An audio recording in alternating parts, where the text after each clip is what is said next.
Hello,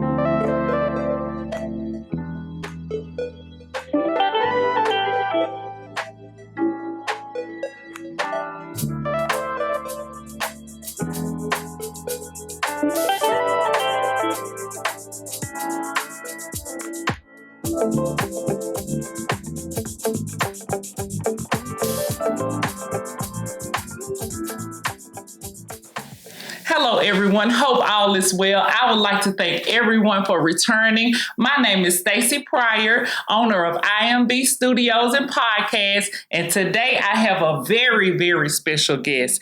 He is the owner of STAC Shegog Training and Consulting. He has over 30 years of global business providing various measures of levels of security. He has been featured on ABC, CBS, NBC, and Vice.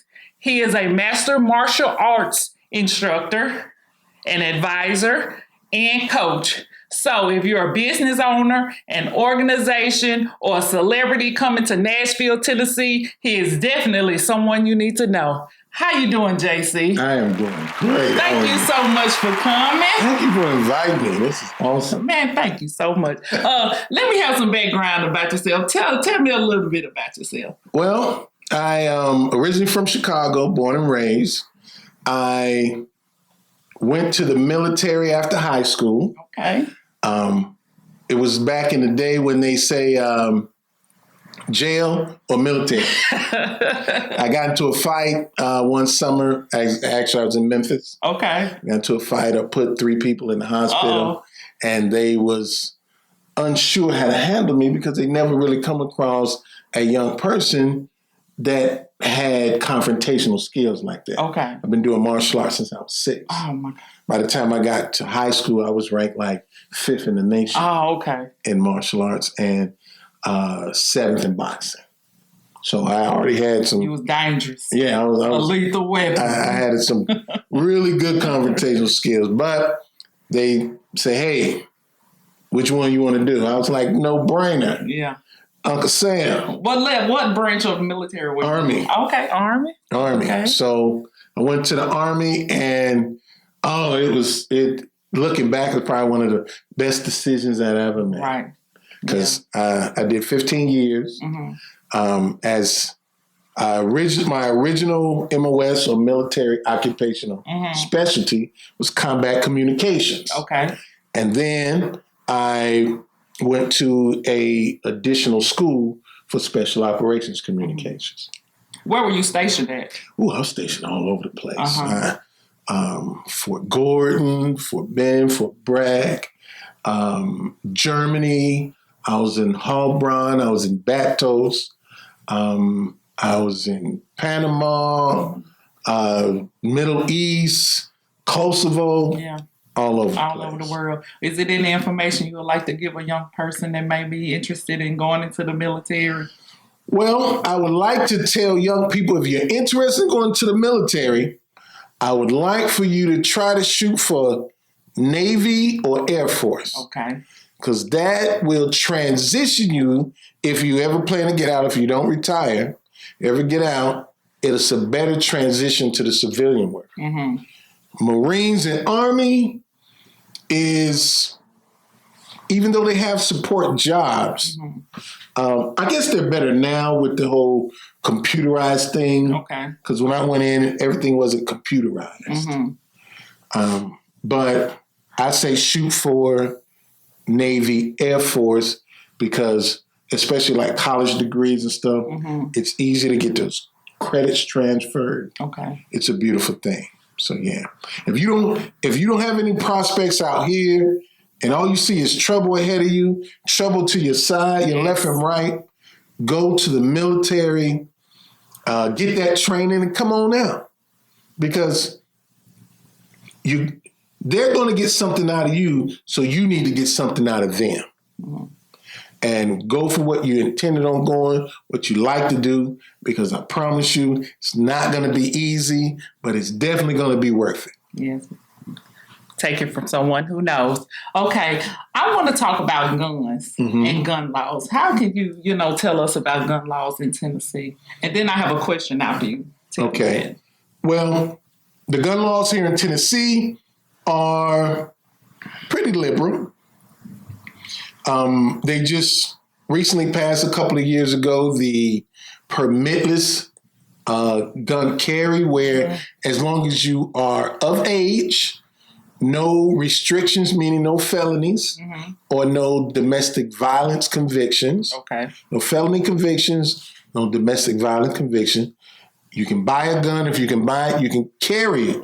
Okay. Either open or concealed with the permitless carry. Okay, before you go too far, let me ask you this question. Mm-hmm. The Second Amendment has always been a topic of controversy across the nation. Mm-hmm. Can you explain the concealed carry laws here in Tennessee and also give us your views on some of the pros and cons of these firearm laws? Okay. Although you kind of already answered it, but, reiterate.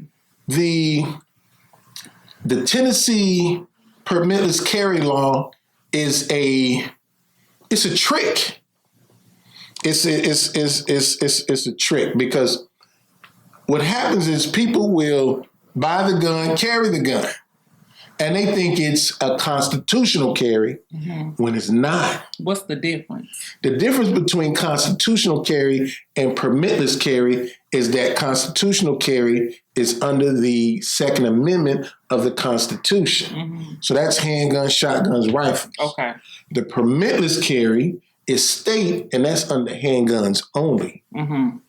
So your carrying of a rifle or shotgun out in the open is not permitted. Okay. Because the permit is only for a handgun. I didn't know that. Thank you for telling us that. And it's under the handgun rules and regulations. So if you're going to carry it, you have to know the handgun rules and regulations, as though like going to a permit class. But a lot of people are taking advantage of the permitless carry so they don't have to go to class. But the flip side is that the penalties and punishments have been drastically increased. So previously, what was a misdemeanor is now a felony. So if you get convicted of a violation of the permit law, you will be hit with a much harder punishment or penalty. So it's a trap. Right. Do you think it's a trap for certain communities or? Yes, definitely. Okay. Definitely. It's always targeted toward people who they know are not appreciative of schools and classes. People who feel like just because Uncle Ray told them this, it must be true. Well, it probably was true back when Uncle Ray was young. Right. But laws change. Right. Laws become amended. And just like this amendment, people will opt to not go through any training, any type of formal training, and then bam. I did some work for this lady. Her son, he did that. He bought a gun, carried the gun under the permitless carry. He shot a guy, and because he didn't know the handgun permit law, he got sentenced to 5 years in prison. Wow. Had he known the law, he could have alleviated himself from prison time. But myself, this is an opinion, but I feel like they should make it mandatory to be trained, just before they give that permitless carry, to anyone. I have another question. Gun violence within the Black community has continued to plague our youth. As an advocate of gun safety, what are your thoughts on the unlawful use of firearms? And can you also break down the proper way to interact with law enforcement as a legal African-American gun owner? The unlawful use of firearms should be dealt with severely. There should not be any wiggle room, in my opinion, because you have to have a deterrent. There's no deterrent. There's no real deterrent. The fact that there's so many firearms out here, they're stealing them out of cars. Right. It is a huge issue here because everybody's carrying them. Right. And then now it's like there's no mental or emotional intelligence attached to carrying a firearm. Right. A lot of them think that the gun makes them stronger. Yes. When they are the strong one with the gun, not the gun making them strong. So now we have these bravado, machismo, ego displays. Yes. Yes. And when you have that, you have trauma. Yes. You have devastation. You have death. Yes, I agree. I've seen it so many times. Right. What's the second part of the question? Can you also break down the proper way to interact with law enforcement as a legal African-American gun owner? The best way is to if you're stopped, it just depends on how you're stopped. Mm-hmm. But you want to disclose the fact that there is a firearm in the car. You want to stay 10 and 2 on the steering wheel. Mm-hmm. And you want to tell them where it's at. You don't want to point. You don't want to reach. Okay. You want to tell them where it's located and listen to what they say. Okay. If they say, well, get it out for me. Well, sir or ma'am, I feel more comfortable if you get it. Okay. Okay. I don't want to get shot trying to hand you a gun and show you a gun. Okay, quick question. Mm-hmm. Let's say I have license, registration, insurance, everything already out and ready. Should I still say that I have a firearm? If I'm a legit citizen, you know, if it is asked, you should answer. Okay. Now, if you have a gun permit, they already know when they pull. They already know. Okay. But if you're going under the permitless carry law, you wait till they ask. Okay. And if they don't ask, you don't tell. But at the same time, you're not reaching. Right. Because they're going to assume. Right. And they tend to assume the worst. So you don't want to be on the other end of that assumption. Right. We've seen what can happen on the other end of that assumption. Okay. What advice do you have for a first-time gun buyer? Seek advisory or mentorship. Okay. I understand that you saw all of the action movies and all of the cop shows. I can shoot. Sideways. Right. I mean, it is. I spend a lot of my time untraining people from stuff that they've never been actually trained in. It's only because of what I call eye memory. You have muscle memory, right? You got eye memory. They see somebody on TV and they be like, and I'm like, no, that's not how we do it. TV. That's not real life. And then a lot of people use TV and movies as references. Yeah. And I'm like, it's not real life. Okay. So what I need for you to do is I need for you to empty your cup and allow me to fill it with some real stuff. Because I promise you, it is not going to go like it did in Lethal Weapon or one of the other movies. Oh, okay. Let's touch on again licenses and permits. Mm-hmm. And, what do we have to do to get license and permits? Okay. Well, it's basically a permit. There's a driver's license and there's a gun permit. Mm-hmm. Permit is short for permission. You have a permission to carry. So today in Tennessee, you have the permitless carry. Then you have the state-only carry. Then you have what they call the enhanced gun permit. The enhanced gun permit is the old regular gun permit, which is the 8-hour class, 4 hours classroom, 4 hours range, where you be evaluated. You take a test both times. Now, some people think that the gun permit class is a how-to class. Mm-hmm. It's not a how-to class. It's an evaluation. Okay. They're there to evaluate you on how you handle this gun. Mm-hmm. If you haven't had any previous training, And what you're doing is you're setting yourself up for failure. Okay. It's just like when you go and get your driver's license.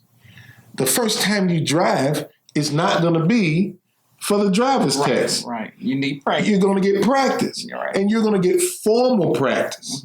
Right? And then you're going to know the laws. You're going to know the procedures because you're going to read the book. Right. The same thing with gun training. You need to get actual gun training and then go to the gun permit class. Okay.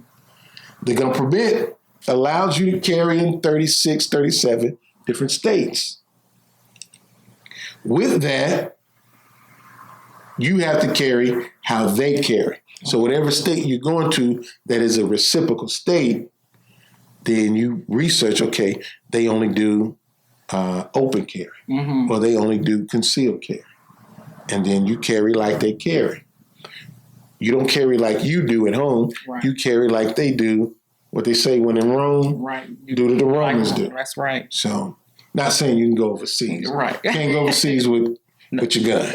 Can't leave the country with your gun. I didn't know that. You can't? No. Okay. Yeah, you're going to hit the back of the jail.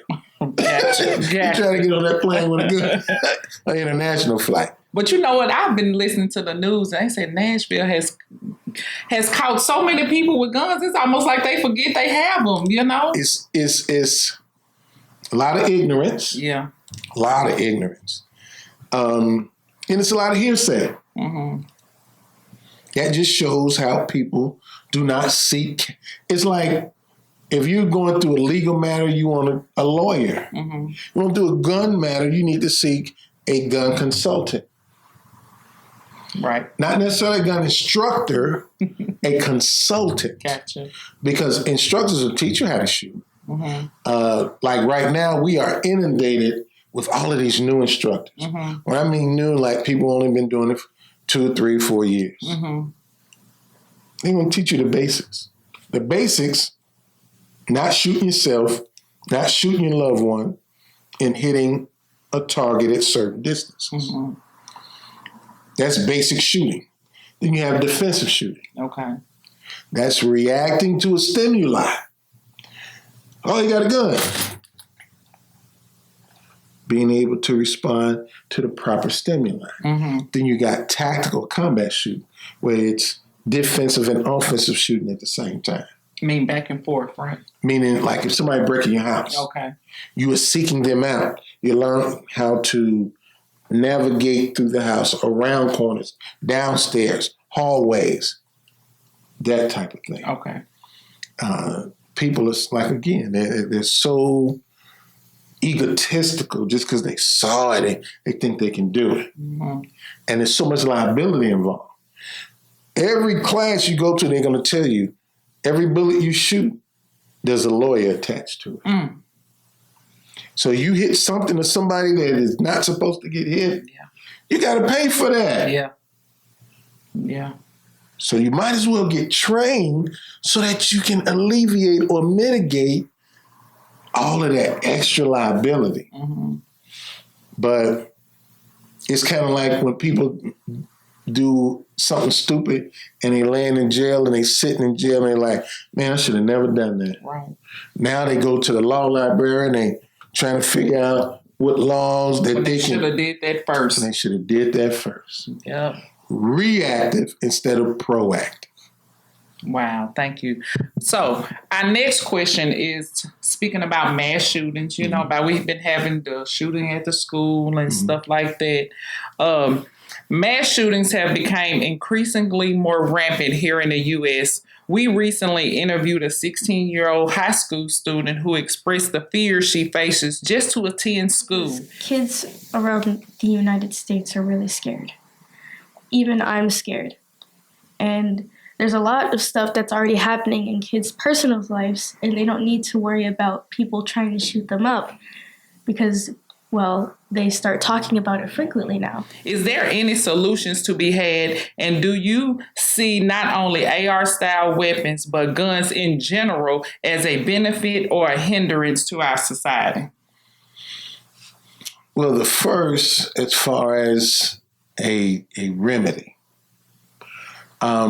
I have this analogy. Imagine a village inside of a valley. And it's sitting in the valley. And it becomes flooded. There's a rain that comes, and it rains for a long time, and it becomes flooded, and the people have to be evacuated. Well, as you know, some people are not going to leave because they can deal with the water. But the responders come in and retrieve those that can be retrieved. They also retrieve the dead who was not able to deal with all that rain, like in Hurricane Katrina. Right. All right. And then for those that's going to stay, you provide resources for them to be able to survive all of this rain until you're able to find a way to pump this water out. That is what that is what we're going through and what's happening in the community with all of these guns. We have to do a multifaceted response. There's not just no one thing that's going to fix it. Legislation is just not going to fix it by itself. We got laws in the books, but they're not even enforcing. Right. So that's not the only thing. We need resources. We need proper response. Okay. Because it's already out there until we're able to relieve the pressure. People that use guns in a fashion that is deemed criminal, it should be mandatory for them to be removed off the streets because they have proved themselves to be a menace to society. Also, you have those that's interested in learning the proper way of using it, having it, and using it. We need to use instructors,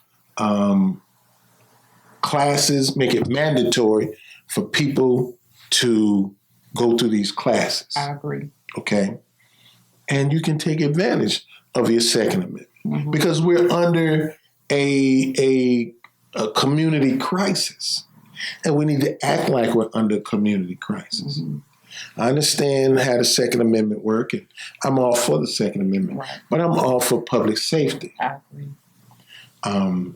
What was the other question? And do you see AR-style weapons, but guns in general, as a benefit or a hindrance to the society? This nation was founded upon violence, the rifle.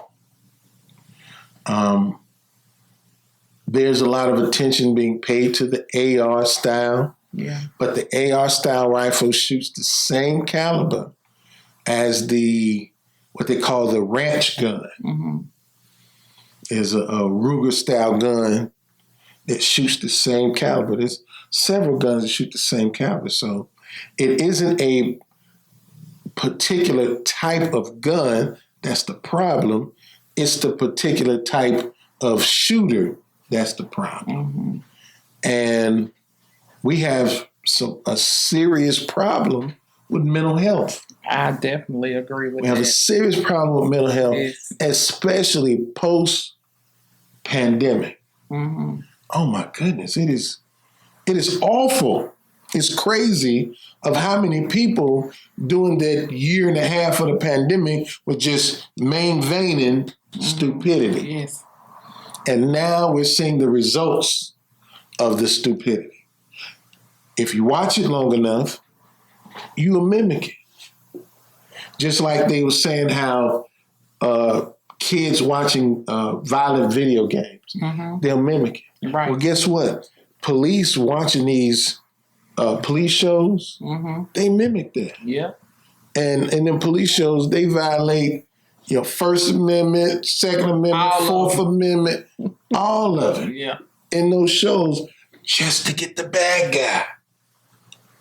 And who do they think the bad guy is? Whatever biases that they bring to the job. So there's a fundamental problem that needs to be addressed from the base and then moved up. Thank you. You're definitely giving us some news that we can use. I appreciate that. Now, this next question is about our children. At what age should we begin gun safety training for our children? Okay. It depends if you're a gun owner or not. Okay. If you're a gun owner, you know how kids are oblivious to certain hazards.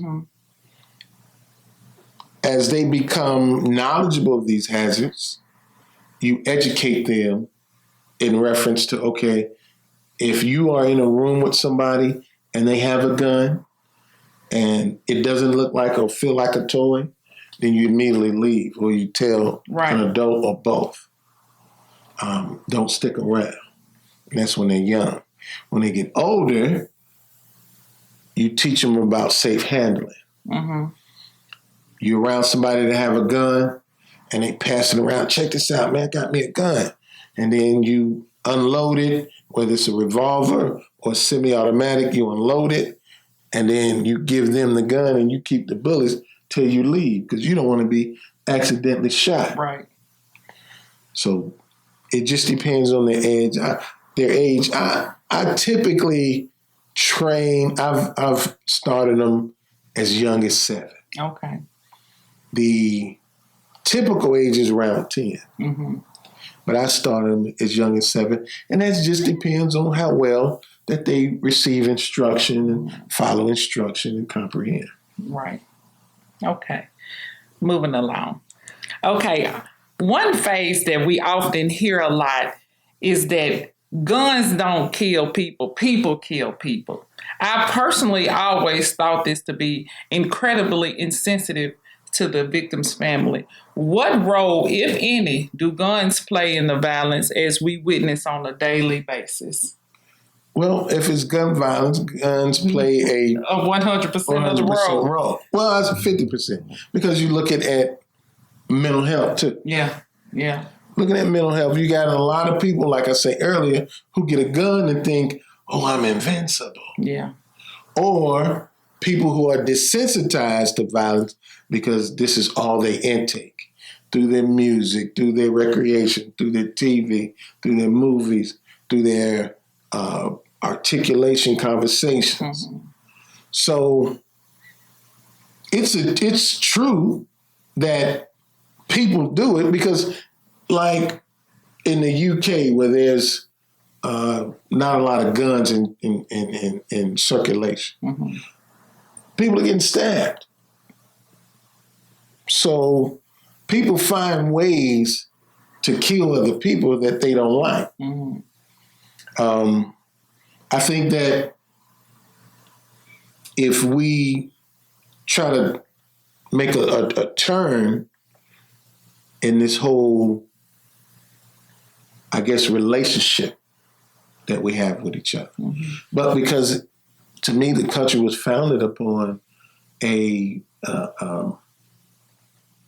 dominance, us against them mentality. Like they say, crap rolls downhill. So if they conduct themselves in D.C. like that, they'll conduct themselves in Detroit and L.A., and Miami and Chicago and Nashville. Right. Started trickling a bit. Exactly. Okay. Well, let's talk about safety. And what is safety to you? Safety is the ability to survive harm and danger. It's not the absence of harm and danger. It's the ability of you to be able to survive, to have the tools, tactics, and techniques to be able to survive harm and danger. We live in a society of dualities. Right. I have a coaching firm as well called POV Coaching. Okay. Peace of Victory Coaching, where I help people raise the warrior within them. And in this coaching, I teach them about the individual.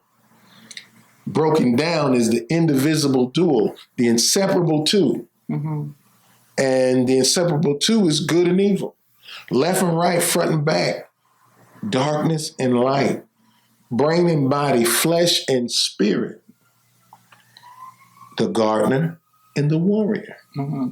And most of us we overwork our gardener and underwork our warrior when we need to have that balance.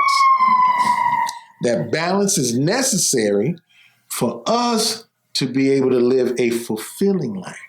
We wonder why we fall to the wayside. It's because we don't have both of them operating at peak efficiency. We only have the gardener doing everything. And guess what? You get tired. Right. It's just like being nice and being mean. There's a good placement for being mean. Yeah.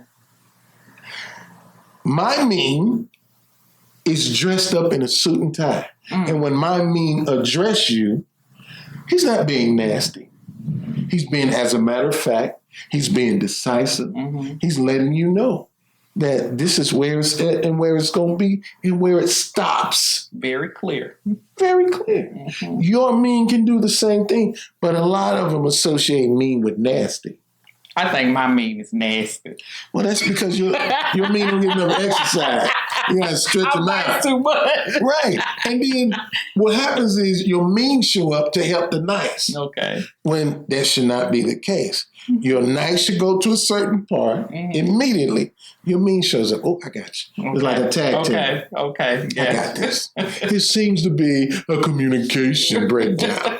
Let me tell you like this. Oh, no. Period. And then from there, they decide what they want to do. But don't wait till your nice get exhausted, then your mean come in. Let your mean come in. As soon as your nice say what they want to say or what you want to say, then your mean step in and say, gotcha. Okay. I'm coming to that training. I need that. It's a warrior in me. I know it is. I know it is. I know it is. Oh, snap. Okay. Now, since you are a trainer, how can women be more aware of their surroundings when traveling alone? When traveling alone, first thing is stop doing private things in public. Okay. Iterate, please. You think you gotta return this text or this phone call. It could wait until you get to somewhere that is comfortable, that is secure. Okay. When you're around unknown people in public, you're not secure, but you're practicing safety. There's a difference. Okay. So you want to be able to practice safety. Stop getting emotionally invested in public. Explain. I did a Facebook post, and I asked women in particular, why is it necessary for the cashier to put the money in your hand? That's a respect thing. You know, that's a touchy subject, especially when I gave it to you in your hand. All right. Don't put that money on that counter. I want it back in my hand. All right. Now, let's just say this is a Georgia-bred Klansman that's not in his Klan outfit. And you think the fact that he's putting the money back in your hand that he respects you. Let's break down respect. Okay. Re means what? Again, right? Right. Spec is the root word of spectacular, spectacles, speculation. Okay. Which is a type of sight, of seeing. Okay? To re-see. When we first met, we saw each other in a certain way. Right. But after a period of time, we got to know each other. Correct. Then we re-saw each other. Okay. Now, we respect each other. Okay. I see you in a different way. Right. You see me in a different way. Understood now. Okay? A 5-second, 10-second exchange does not warrant respect. You're putting too much on that person. Okay. And you're expecting too much. It's unreasonable to expect a stranger to respect you. Now, mind you, they could be rude. They could be inconsiderate. They could be impolite. They cannot be disrespectful because they don't know you and you don't know them. Only the people that know you can be disrespectful. Okay. But again, they could be rude, they could be impolite, they could be inconsiderate. Okay? As long as they're not harmful or dangerous, let that pass. Okay. Let that pass. Because that's just a gesture. It's a gesture. And a gesture doesn't mean anything. It's still touching. It's still touching, but again, it's just like the gesture of men opening the door for women and women not saying thank you. See what I'm saying? There we go. Come on, man. It's a gesture, right? We should not get overly invested in that gesture, right? Because I might have forgot to say thank you. And he might have forgot to respect your black self. We just gonna stand at the door. So I'm saying, let's not overinvest in something that has no return. Okay. Let's properly place our feelings where it matters. I always tell people, do not express your feelings to somebody that don't care about you. All you're doing is giving away vital information. Right. It's like being on the battlefield and you're under heavy fire, and you say, I'm right here. Great. That's when you express, let me tell you something. And then you start telling them. Yeah. Save that for people who care about you. Gotcha. And again, respect comes from people that know you. Disrespect does not come from people that don't know you. Being rude, being inconsiderate, being impolite, being harmful, being dangerous. That can come from people that don't know you. Mm-hmm. And when you look at it like that, now you can maneuver a lot better. Right. But now if you don't and you still think that that person is disrespecting you and they don't know you, you stuck. Mm. You stuck at an imaginary block. Okay. And you're not getting anywhere. I've seen sisters almost shut a store down because the person didn't put their money back in their hand. And I'm like, it is not that serious. But I was taught everything you was taught wasn't beneficial. It was taught out of necessity. We're talking about something that happened back during slavery and Reconstruction. Yeah. You know, I feel like this is respect. You'll never be respected by somebody that don't like you. Yeah. You will never be respected by somebody that don't like you. Be respected, enjoy the respect by the people who actually respect you, not the people that don't give two shits. But I still want that money back in my hand. Well, okay. I'm just saying. Okay. So, back to the question at hand before you made me mad. What can women do to be more aware of our surroundings when traveling alone? Because we already know that they ain't going to respect us. So. Right. So, self-awareness. Okay. Or we call situational awareness and self-awareness. Okay. Situational awareness is understanding that evil people do evil things. Evil people exist and evil people do evil things. Acting like it can't happen to you, it can't happen where you're at, is a victim mindset. Mm-hmm. So, in order to be situationally aware, you have to be observant. You have to pay attention. Right. And in order to pay attention, you have to be able to look around and be aware that, okay, a person can be over here, a person can be over there, a person can be over there. I teach in my classes that you walk around your car before you get into it. Mm-hmm. You want to see if somebody is in the car. You want to see if there's people sitting in cars around you. Mm-hmm. And you want to have a way to avoid it or be prepared for confrontation. Another way that they can do it is trusting their instincts. Okay. The more you use it, the better you get at it. Because what happens is you ignore it. Yeah. You know how you're walking down the street, somebody walking behind you, and something tells you to look back there, but you don't, look. Yeah. It's better to be wrong than to be right. Okay.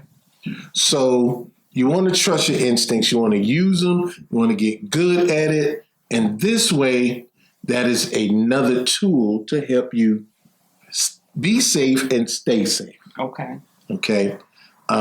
Something else women can do is they can take lessons. They can take lessons in firearms. They can take lessons in self-defense. I understand that some people think just because they're from tough stock, right, that they're tough, that your mom and dad was tough, but it makes you automatically tough. Right. No, not necessarily. Right. Just because you're from the hood or the projects doesn't mean that you're tough. I don't know. Some of them a little tough now. Some of them are.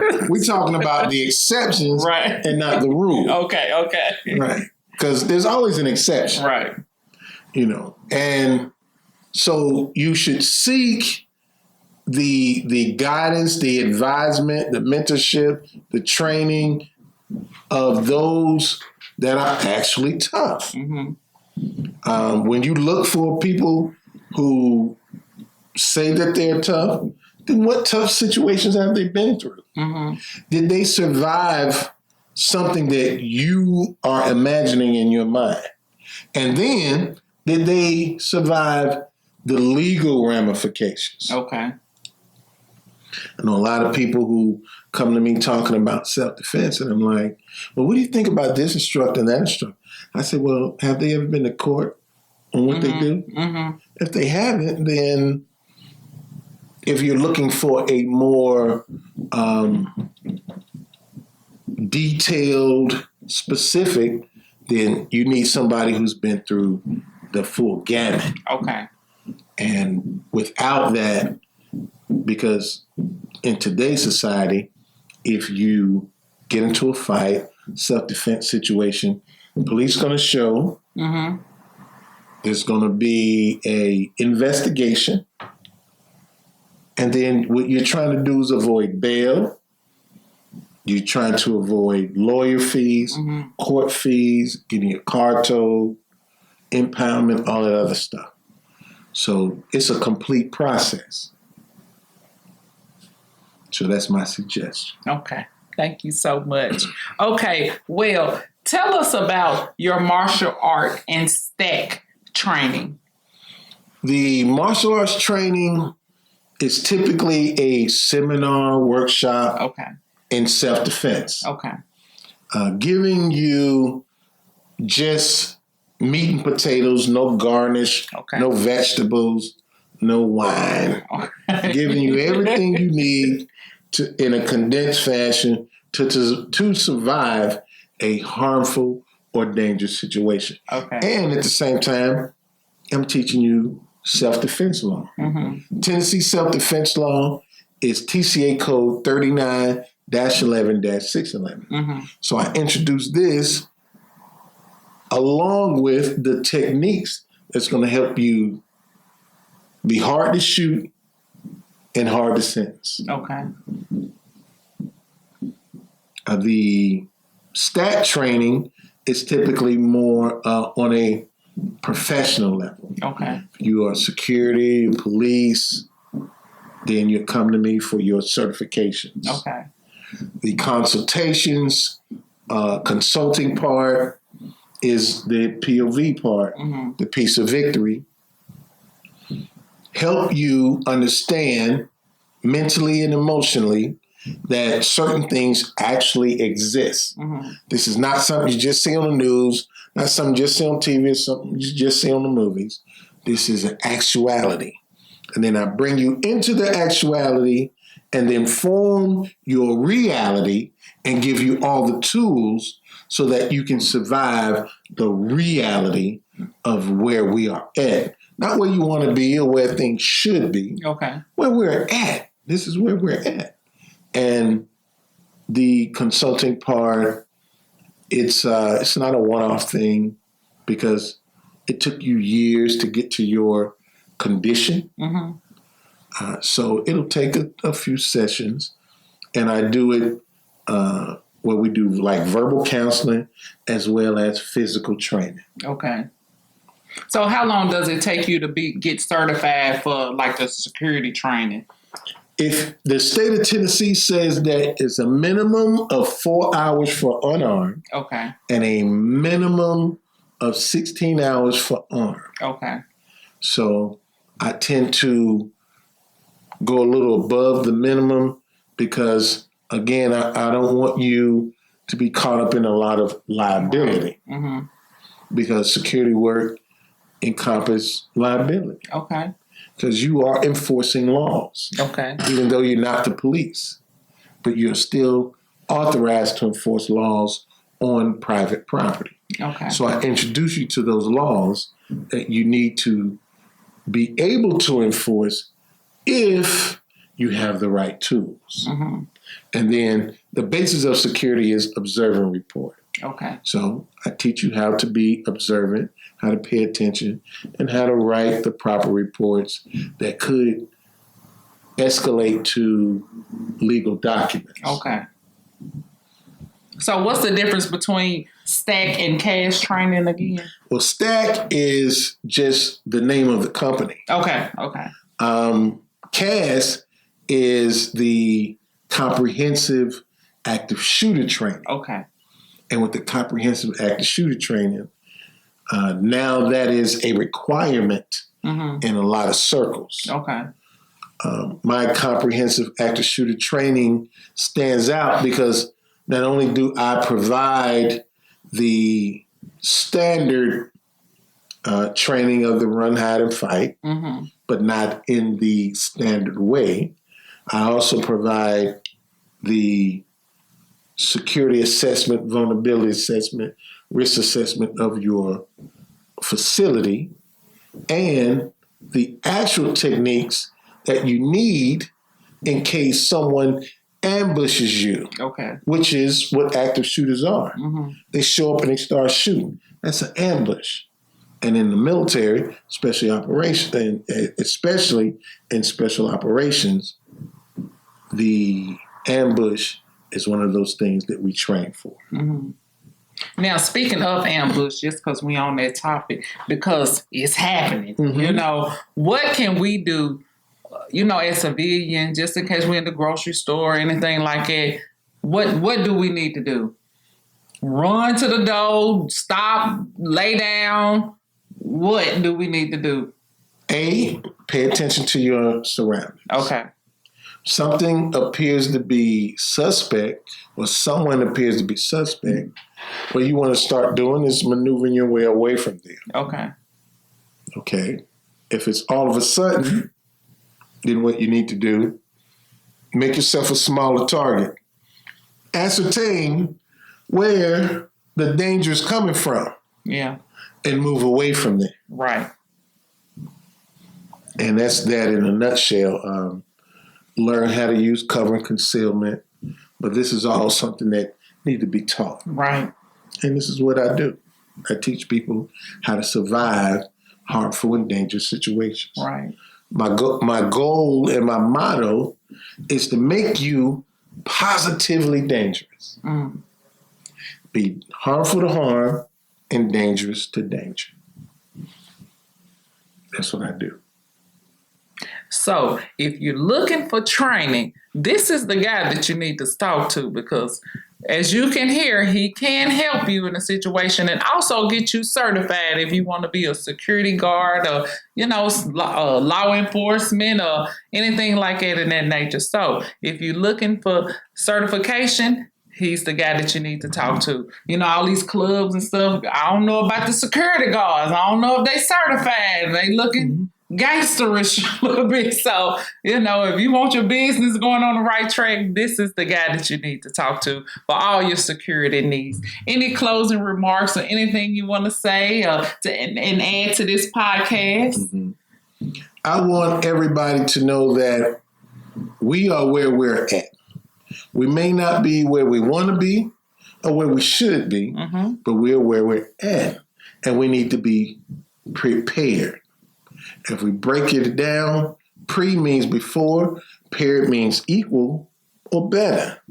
So we need to be equal or better before the bad situations and the good situations. Because a lot of people, they're not prepared for a blessing, let alone a trauma. Yeah. So let's get prepared. Where can we find you on social media? Will you give us your contact information? If anybody that's looking for security needs, can I give them your information? It's classified. No, I'm just playing. I'm just playing. On social media, I am JC Shegog, SHEGOG. That's on Facebook. That's on Twitter. That's on Instagram, LinkedIn. My website is jcshegog.com. So I'm not hard to find. If you're looking for the best, you will type in jcshegog.com. Thank you so much for that information. Hey, and for those of you that are still with us, don't forget to like and subscribe. Hit that notification bell that every time that we come on, you will be the first to know about it. Thank you so much for your time, JC. I really enjoyed hanging out with you tonight. I'm looking forward to hanging out with you again soon. So whenever you want to come to I.M.B Studios, you are more than welcome. I appreciate it. All right. Hit that rock. There it is. Good night.